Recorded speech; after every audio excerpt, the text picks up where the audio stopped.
Bonsoir Christine. Bonsoir Edouard.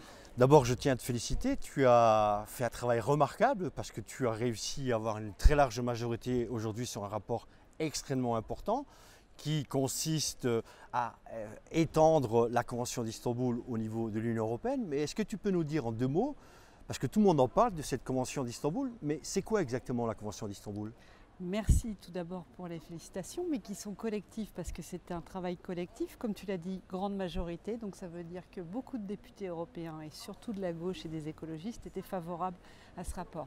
La Convention d'Istanbul, c'est le premier texte juridique international qui est là pour défendre la situation des femmes qui sont victimes de violences.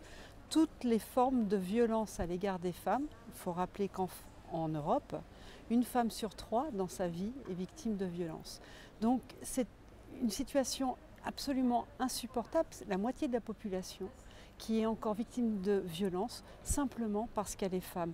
Et cet acte juridique qui a été signé par un certain nombre d'États européens, pratiquement la totalité, mais ratifié uniquement par 14, et on n'avait pas de protection au niveau européen. Donc ça veut dire qu'une femme, qu'elle vive dans un État européen ou dans un autre, elle n'a pas les mêmes droits, elle n'a pas la même protection.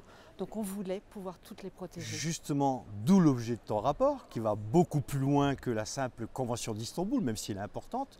Il faut aussi des moyens, il faut faire en sorte que les femmes, quel que soit l'État où elles vivent, elles aient la même protection contre les violences qui lui sont faites. Alors, est-ce qu'en quelques mots, tu peux nous donner quelques mesures phares du rapport qui a été voté ce matin ? Mais je peux, Edouard. Alors tout d'abord, le premier point qui est absolument indispensable, c'est l'éducation. Faire en sorte que les jeunes enfants, les jeunes garçons, les jeunes filles soient formés sur ce que signifie le respect de l'autre, le respect de la femme, le respect de l'homme, pour prévenir, pour s'assurer qu'il n'y ait pas de violence plus tard. Ça, c'était le premier point, c'est dans notre rapport. Le second point, c'est la question de la formation.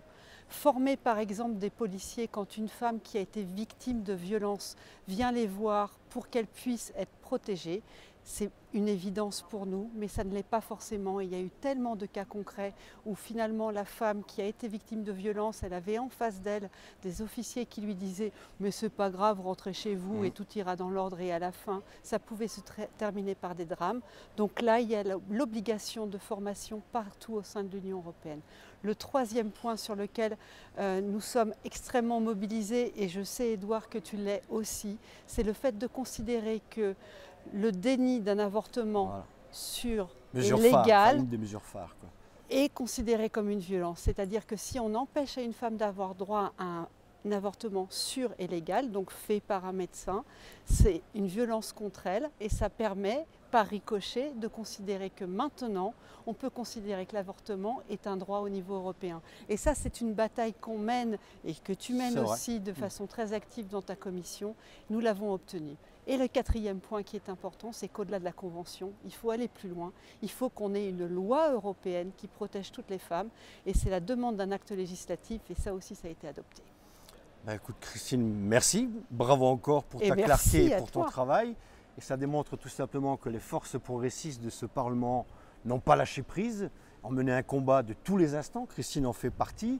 Et notamment les socialistes français sont largement engagés pour mieux défendre les droits des femmes à travers l'Europe, toute l'Europe, et pas de différenciation de droits entre les unes et les autres. Et c'est l'aboutissement du travail qui a été fait par Christine à travers un vote très large en ta faveur du rapport voté ce matin. En la faveur de toutes les femmes, merci surtout. Et bravo. Merci Edouard.